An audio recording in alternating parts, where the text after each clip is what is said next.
డబ్బు, అనారోగ్యం, ఉద్యోగం, వ్యాపారం, అప్పులతో బాధపడుతున్నారా? మీకోసమే launch your future programme. Hi viewers, India's largest digital media network Suman టీవీకి స్వాగతం. ప్రస్తుతం మనతో ఉన్నారండి senior journalist and life coach Padma Meenakshi garu. So last వీడియోలో డెకోర్ గురించి ఎంత ఖర్చు అవుతుంది అని పద్మ మీనాక్షి గారు ఒక మాట అన్నారు. సో ఆ గ్రాండ్ డెకోర్ గురించి ఒక్కసారి పద్మ గారితో మాట్లాడదాం. సో నిజంగా డెకరేషన్ కి చాలా పెడతారండి, పూలట, తర్వాత ఇంకా ఏవేవో ఉంటాయి.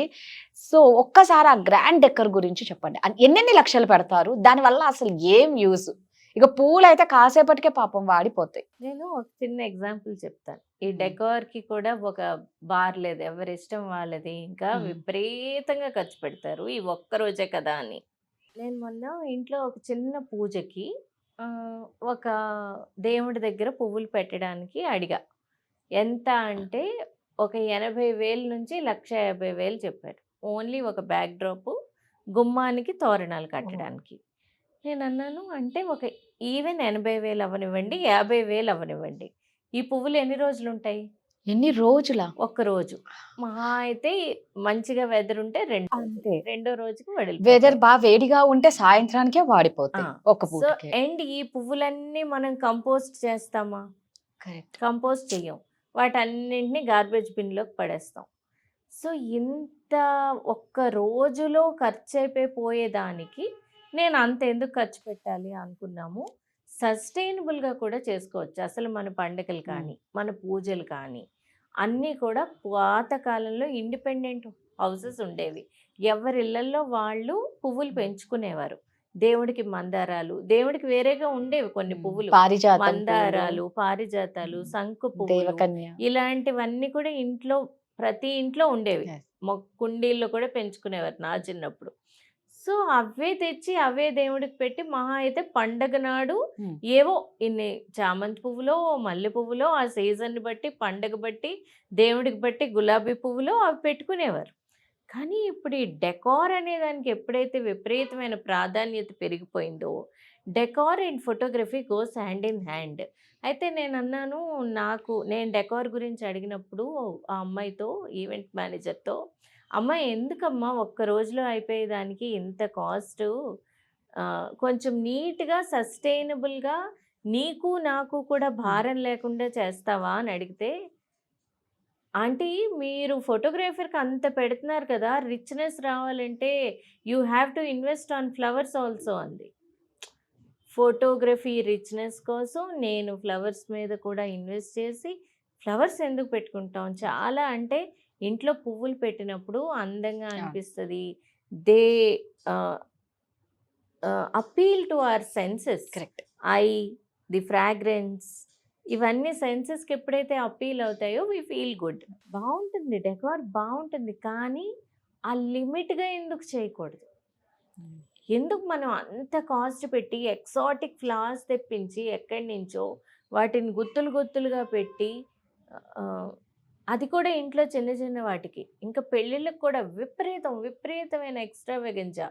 చూడడానికి బాగానే ఉంటుంది, కానీ అందులో నుంచి వేస్టేజ్ ఎంత అవుతుంది? నేను ఒక డెస్టినేషన్ వెడ్డింగ్కి వెళ్ళినప్పుడు ద డెకార్ వాజ్ ఆసమ్. చాలా బాగా చేశారు, పువ్వులు చాలా బాగా అనిపించింది. నేను ఒక్కటే అడిగా, ఇవన్నీ ఏంటి సాయంత్రానికి తీసేస్తారా అన్నా. అంటే సాయంత్రానికి తీసేస్తాం మేడం, ఎందుకంటే సాయంత్రం థీమ్ వేరు కదా, సాయంత్రం సంగీత్ కదా, ఇది ఇక్కడే మొత్తం ఇవన్నీ తీసేస్తామంటే ఇవన్నీ ఏం చేస్తారు అని అడిగాను. That was in Rajasthan. ఇవన్నీ ఏం చేస్తారు అని అడిగితే, ఏం చేయం మేడం, పడేయడమే అన్నాడు.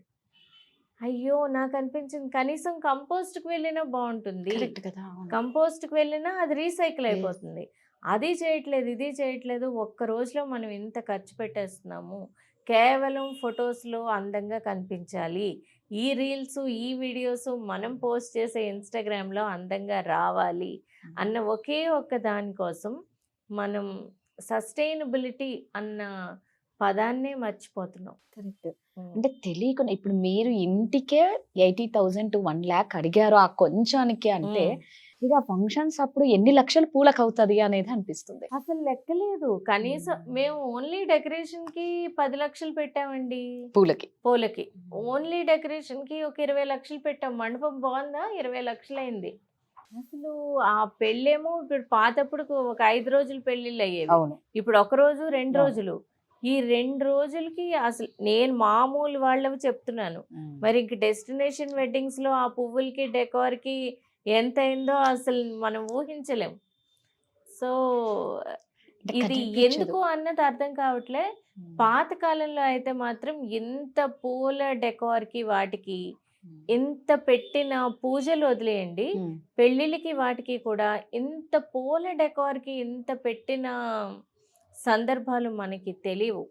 ఇప్పుడు అది ఎక్కువైపోయింది. ఒక మ్యాడ్‌నెస్, మ్యాడ్ రష్ అది. మీరన్నట్టు ఏంటంటే ఫోటోగ్రఫీ ముఖ్యంగా అదే దాన్ని బేస్ చేసుకొని ఇది చేసుకోవడం. అబ్బో! తెలియకుండానే మనం అనుకుంటాం పూలే కదా! పూలే కదా! చూసినప్పుడు అబ్బా! అని. మీరిప్పుడు అన్నారు చూడండి. తర్వాత ఏం చేస్తారు అనేదే అబ్బా! అదొకలాంటి అన్ని పూలు పడేస్తున్నాం అనేసరికి నేను ఇంకొకటి ఏమంటానంటే చెయ్యండి, డెకార్ చేయండి. సస్టైనబుల్‌గా చేయొచ్చు కదా! పువ్వులు కుండీలు తెచ్చి పెట్టేయొచ్చు కదా! అవును. ఈ కుండీలు మళ్ళీ ఇంకొక ఫంక్షన్‌కి పెట్టేయొచ్చు కదా! వాడొచ్చు కదా! అవును. ఉంటాయి కుండీలైతే. అట్‌లీస్ట్ కొన్ని నెలలుంటాయి. లేకపోతే ఉంటాయి. అందులో పెరుగుతూ ఉంటాయి. అవును. చక్కగా గుత్తులుగా కుండీలు పెట్టండి. కరెక్టే. మినిమమ్ ఫ్లవర్స్ మీరు వాడండి. ఎన్ని వాడాలో అని మినిమం వాడేసి మిగిలింది ఇలా వాడేసి చెయ్యొచ్చు. కుండీలు పెట్టండి. మంచిగా Yes. పెట్టండి. తీసేసిన ఇప్పుడు ఈ మధ్య మళ్ళీ సస్టైనబిలిటీ వస్తోంది. కానీ సస్టైనబిలిటీ పేరు చెప్పి బిల్స్ వేసేసే వాళ్ళు కూడా ఓ. ఉన్నారు. ఆహా! అలా కూడా ఉన్నారు. ఆ! ఇది సస్టైనబుల్‌గా చేయాలి, కాస్ట్ ఎక్కువ అంటున్నారు. మీకు ప్లాస్టిక్ ఫ్లవర్స్ పెట్టేస్తే తక్కువ. ఇది సస్టైనబుల్ కదా! సస్టైనబిలిటీ అనేసరికి కాస్ట్ పెంచేస్తున్నారు. ఇదంతా ఒక పెద్ద విష వలయం. విషవలయమే నిజంగా చెప్పాలి అంటే. అంటే మనం పూలే కదా! పూలే కదా! పూల డెకరేషన్ అనుకుంటాం గానీ, పూల డెకరేషన్ వెనకాల ఇంతుంటదని అంతగా ఎవరు ఆలోచించరు. వావ్! సూపర్ భలే ఉంది. ఫోటోస్ దిగుదాం, ఎళ్ళిపోదాం. అక్కడి వరకే మైండ్ సెట్ ఉంటది. బట్ డీప్‌గా ఆలోచిస్తే ఎంత ఉంది చూడండి దీని వెనకాల. అవేమవుతాయి? ఆ పువ్వులు ఏమవుతాయి తర్వాత? అది ఏమనిపించదు. గార్బేజ్‌కి వెళ్తాయి. గార్బేజ్‌కి వెళ్ళే బదులు రీసైకిల్ చేస్తే మేబీ మనం ఏం చేయాలి? ఖర్చుని ఆపలేము. Yes. ఎవరి ఆనందాన్ని ఆపలేము అవును. కాబట్టి అట్‌లీస్ట్ మనం వాడుతున్న పువ్వుల్ని కంపోస్ట్‌కి పంపిస్తే సస్టైనబిలిటీకి Correct. మనం కంట్రిబ్యూట్ చేశాము. ఎన్విరాన్మెంట్‌కి మనం Yes. నెగెటివ్ వేస్‌లో కంట్రిబ్యూట్ చేయలేదు అన్న సాటిస్ఫాక్షన్ అన్నా ఉంటది. కరెక్ట్‌గా చెప్పారు. కరెక్ట్‌గా చెప్పారు. Thank you. Thank you.